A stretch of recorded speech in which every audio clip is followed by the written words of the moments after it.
দই ইলিশ অপূর্ব খেতে একটা রেসিপি। এই বর্ষার দিনে ইলিশ মাছের যে কোনো পিসকে নুন হলুদ মাখিয়ে প্রথমে রেখে দিন। তার সঙ্গে নিতে হবে কাজু বাদাম, সর্ষে আর পোস্তর পেস্ট, টক দই। এবারে টক দইয়ের মধ্যে আমরা এগুলো মাখিয়ে নেব। প্রথমে কাজু বাদাম পোস্তর পেস্টটা দিয়ে দেবো, তারপরে পরিমাণ মতো হলুদ গুঁড়ো, লবণ গুঁড়ো, কাশ্মীরি লঙ্কার গুঁড়ো, সর্ষের তেল। তেলটা একটু পরিমাণ মতো দেবেন। তারপরে এটাকে খুব ভালোভাবে আমাদের ফেটিয়ে নিতে হবে। খুব ভালোভাবে ফেটিয়ে নেবেন 4 থেকে 5 মিনিট। তারপরে একটা প্যান গরম করতে দিয়ে গরম প্যানের ওপরে এটা দিয়ে দেবেন।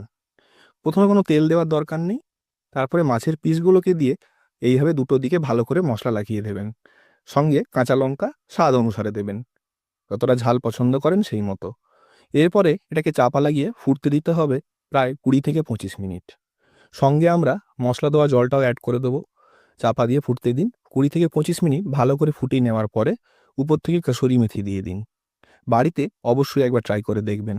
দারুণ একটা রেসিপি, আশা করি সবার ভালো লাগবে। ভালো থাকবেন।